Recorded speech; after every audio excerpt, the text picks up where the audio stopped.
My next guest is Kass Minor. Kass is an inclusive educator and author who is deeply involved in local, inquiry-based teacher research and community development. She is the author of Teaching Fiercely, Spreading Joy and Justice in Our Schools, and the co-founder and chief strategist of the Minor Collective, a community-based organization designed to foster sustainable equity and literacy in schools. While she has worked in numerous capacities in partnerships with universities and school districts, classroom teacher has been her most coveted role. Her pedagogy is centered in joy from the communities that surround her and motivated by the idea that every adult can learn, every student can learn. Teacherhood paired with motherhood has driven her love of information sharing, redefining who gets to be a knower in the fierce world we live in today. Well, welcome to the podcast, Kass. Oh, thank you so much for having me, Dana. It's a real pleasure.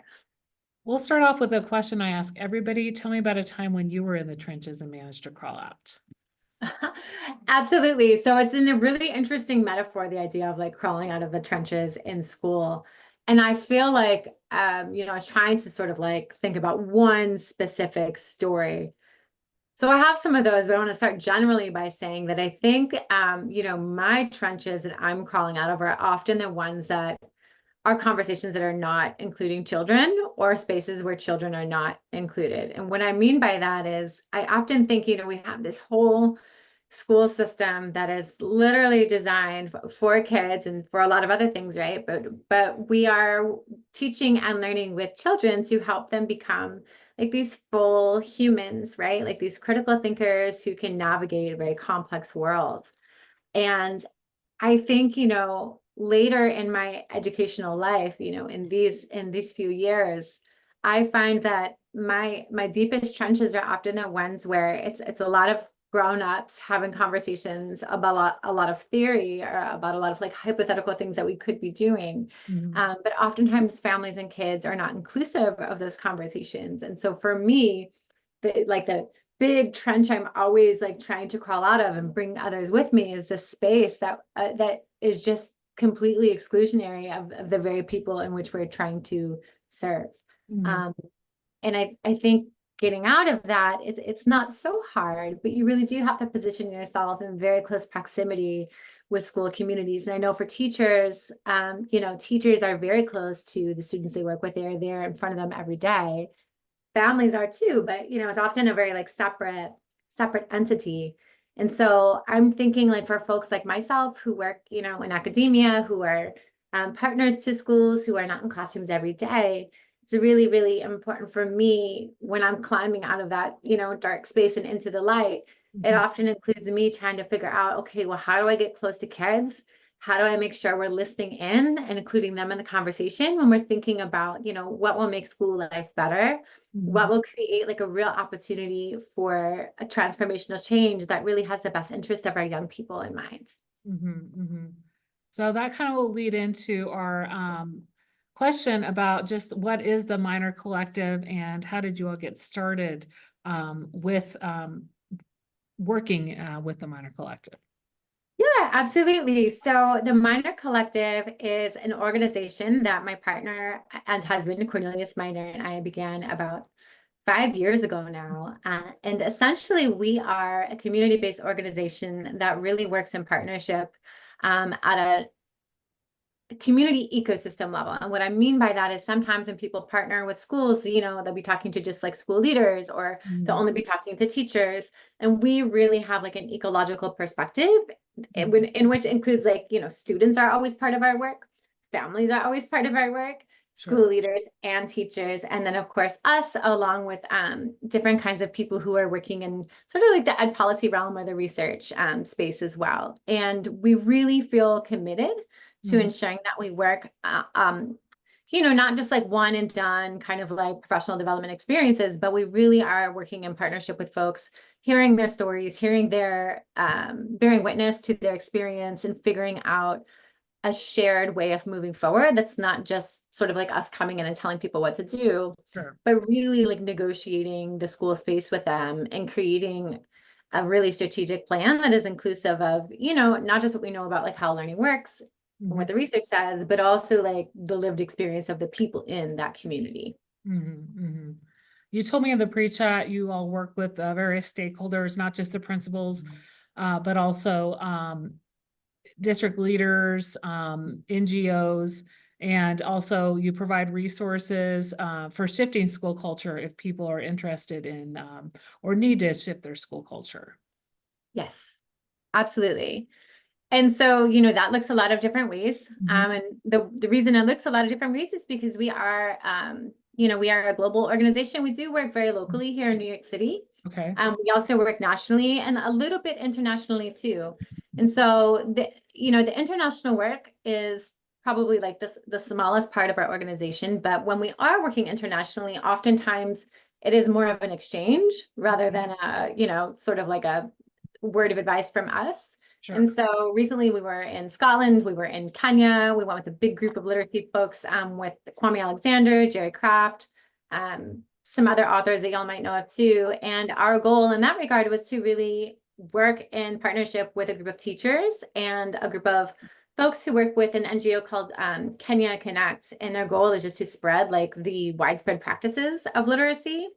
And so Cornelius and I worked with a big group of teachers all across like this region.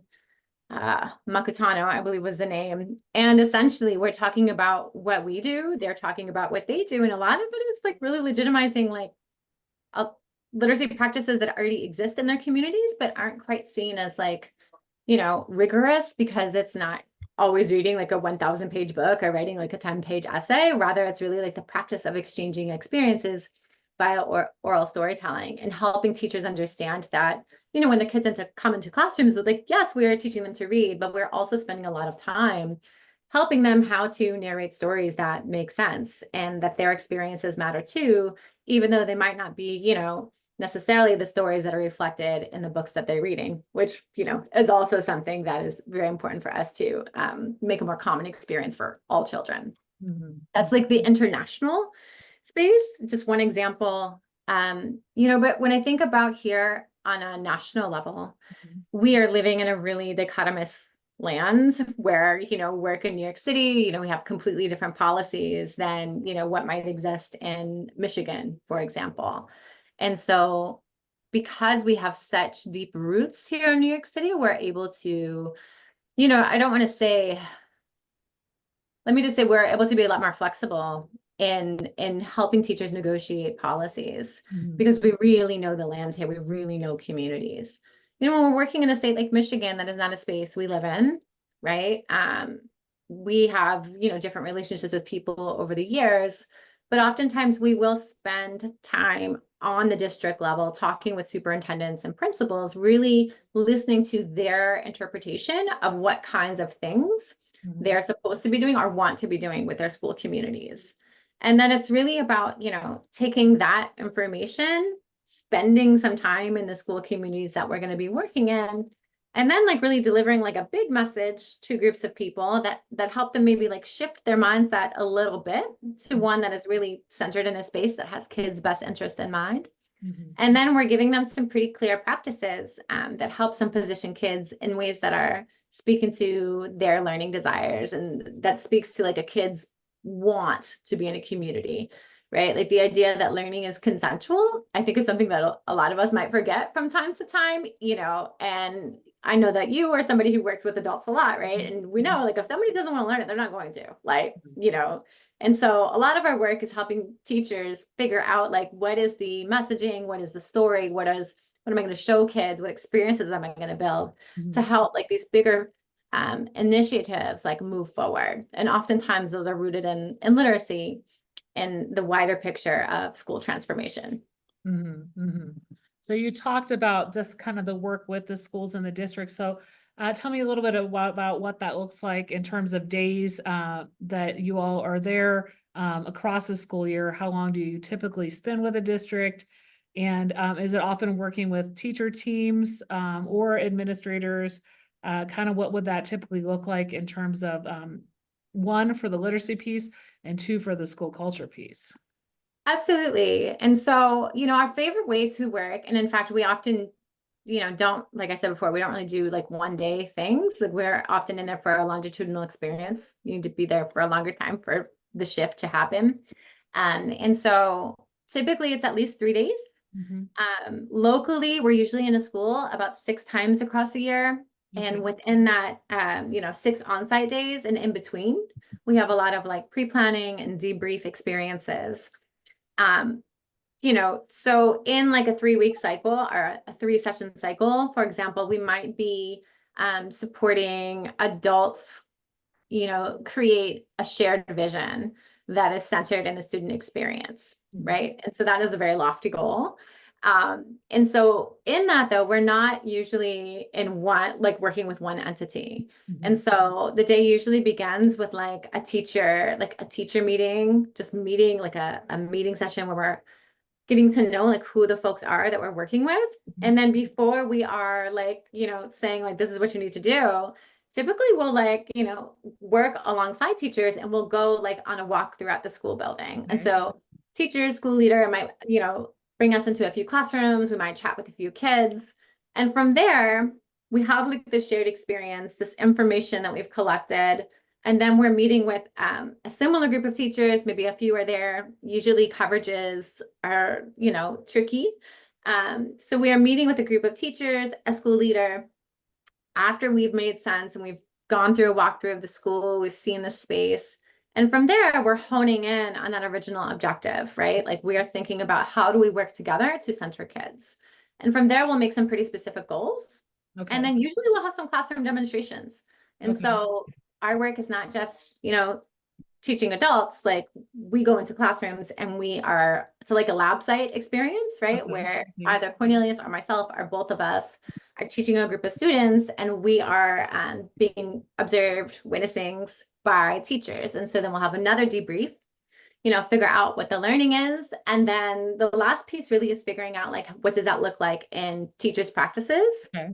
And then there's like the accountability piece, right? Like how are we holding each other accountable? What can we look forward to doing on the next visit? And like asking teachers, like, what do you need from us, like to support you in doing this work? We certainly don't ever want to leave people feeling like it's too challenging or it's not possible. And so we're very much committed to being as vulnerable as teachers are required to be and changing how they do things. Mhm. And the last thing I'll say in terms of like a typical school visit is that we always want to make space and time for families to, generate questions about, what's happening in their homes, questions they might have about curriculum. So sometimes either myself or Cornelius will be present at like, here in New York City, we have what's called SLT, school leadership team meetings. Sometimes we'll go to like the PTA meeting and just like have a roundtable discussion on like, a new reading policy that's taken into effect or a new curriculum that folks have received, or what kinds of things are okay for me to be reading to my kid at home or not okay. Like that's a big topic right now. And so it's really full work.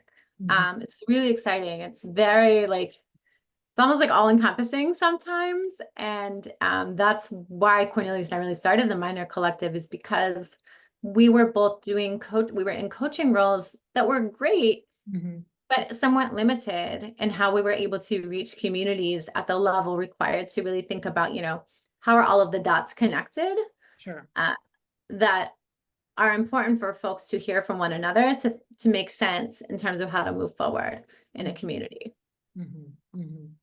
So, since the Minor Collective was founded 5 years ago, there's been a lot of needs and changes also in schools that you work with Yeah. in terms of population. A lot more schools have a lot more newcomers and multilingual learners or other demographics that have changed. So, how do you kind of work that into your work, especially in terms of equitable practices and inclusive classrooms? Yeah, that's really huge. And it's interesting too. I know this is like national consideration, right? Mhm. In New York City, our demographics have changed drastically in some communities. What's interesting is that, Cornelius just walked by. What's interesting is that when I was teaching elementary school, this was like what, 2013, I believe, the communities that I worked in, everybody was learning English. Yeah. And so one thing that has been really refreshing for me is that there is huge communities of people who are really great at doing this work of cultivating classrooms, communities that are engaging in translanguaging, right? So we're using more than English in our conversations. We're not putting value or lesser value on folks who don't have as much English as other kids. And so part of a strategy in building like real inclusion is to really consider like, how are you making kids feel when they enter your space and don't have the same amount of English as, 12 of their peers that are in the class. So the first thing is like normalizing like multilingualism. And you can do that through translanguaging. Like one of my favorite researchers, practitioners of bilingual education is Dr. Laura Ascenzi Moreno. She has a beautiful text. Do I have it on here? Sure do. So this is like one resource like I am constantly referring to. It's called Rooted in Strength. And there's some very clear things in here that you can do to really promote translanguaging in your classroom. I don't pretend to be like an expert on bilingual education. I do have 10, 15 plus years of teaching children who are multilingual kids. And so I think sometimes people get it in their head, like, oh, I don't have the certification, therefore, like, I don't know what to do. And so another way that I'm helping and supporting folks negotiate, this new paradigm that they're working in is like, you've taught kids your whole career, right? Just because kids don't speak English, like, doesn't mean you don't know anything about how to reach them, right? But there is certainly a very special emphasis that we need to put on, like, recognizing that kids who don't speak English are also very literate people. Like, they're very smart people. So I often find myself sort of like helping folks rewire their thinking around, we've been calling them new New Yorkers in our city. They're all over, though, newcomers, new Americans, rewire their thinking about, kids are really smart and language doesn't dictate like intellectual prowess, right? Sure. So that is like a really huge shift, I think, that we have to make in our thinking. And again, I think leaning on folks who, like, we have a huge platform for folks who have been doing the work of bilingual education, multilingual literacy, teaching English as a second language. Like, there's so many folks to lean on. And I think our first step is understanding that you know a lot already. How can you build on what you know? And then what are some really good resources that you can pull from to help build your practice? Yeah, I think that's really important, especially in terms of if you're in an area where people are, a lot of students are coming in from other countries. If you've had some in your class before, you already have a lot of the tools, but like you said, really honor what the kids are coming with and have that asset mindset, not the deficit mindset. So yeah, that's really important. You all have a few upcoming events. I know you talked to me in the pre-chat about something that's going to be live streamed from the Brooklyn Public Library. That might have already happened by the time this episode comes out, but you can always highlight that and we can include the link. That's right, absolutely. So in a couple of weeks, my partner Cornelius and I, through the Minor Collective, will be co-sponsoring an event with YA author and just Newbery Award winner Kwame Alexander. And our goal for the evening here in a couple of weeks, that's being held at the Brooklyn Public Library, but it's also going to be live streamed. And I believe you'll be able to access this in the future as well. It's an event called Action Dreaming, a community conversation about the future of learning. So a lot of the things that Dana and I are discussing here today, we will be addressing in that conversation, just really thinking about, we often talk about preparing kids for the world they're in, but we also want to think about what it means to like deeply consider like what it means to prepare kids for the world that will be, and to do that from a space that's not coming from fear or despair, but from a space of joy and reverence for the communities that surround us, really centering the experience of our young people at the heart. So I'm super excited about that. And I'm sure you'll also see, we have a couple of books out there. Teaching Fiercely, Spreading Joy and Justice for Our Schools is my recent book that came out last May. A lot of the ideas they talk about here are in it, in a much deeper, more robust way, and have a lot of, real stories from schools I worked in both as a teacher and, you know, now as a coach, researcher, that I think will really speak to what folks are going through. Mhm. And so I'm so happy to be here today and to stay in community with any folks who are listening. Great, great. Do you have any events that you'll be coming, that will be coming maybe in the new year as well that you'd like to highlight? Yeah, absolutely. So there will definitely be a few conferences that I will be attending. Honestly, I was telling Dana, my 24-25 calendar is still being ironed out. So I will definitely send Dana those dates and you'll be able to see them below. Great, great. Well, as we wrap up our conversation today, I'd like to ask you, out of everything we've talked about, what's one thing you'd like listeners to remember? I would love for listeners to remember, you know, this bit about like, we know a lot, Mhm. right? Like we know a lot about teaching. And I think there's a lot of, you know, there's a lot of demoralization in the teaching profession right now. And I am like a teacher's teacher. I think that teachers are some of the most powerful people on the planet. And I think that in order to be that, we really have to believe ourselves to be as such, right? And so I would love for folks just to remember, like teachers, educators, you know a lot. And so many kids are so lucky to be with y'all. So I appreciate teachers, I appreciate educators. And again, thank you so much. Well, where can people connect with you and find you online? Absolutely. So I'm pretty active on social media. You can find me on Instagram and Twitter. I am at MSKASS number one, and then also at the Minor Collective, just one word on Instagram, Miss Cass one on X or Twitter. And then also we have a pretty robust website, cassandcorn.com. I have a pretty active blog going there. It's my Joyful Noise blog. Sometimes Cornelius writes a bit there too. And then finally, I have a newsletter that gets sent out quarterly usually. And through that, you could just see where I'm at. I always like include what I'm reading, different resources I'm using or have developed with teachers and community, and just a general place where I unload and think about important stuff with other educators who are in the game too. Great. Well, thank you so much for being on the Out of the Trenches podcast today. It was a pleasure hearing about your work and talking a little bit about just some of the changes you're helping schools make. Absolutely. Thank you so much for having me, Dana. I really appreciate being here.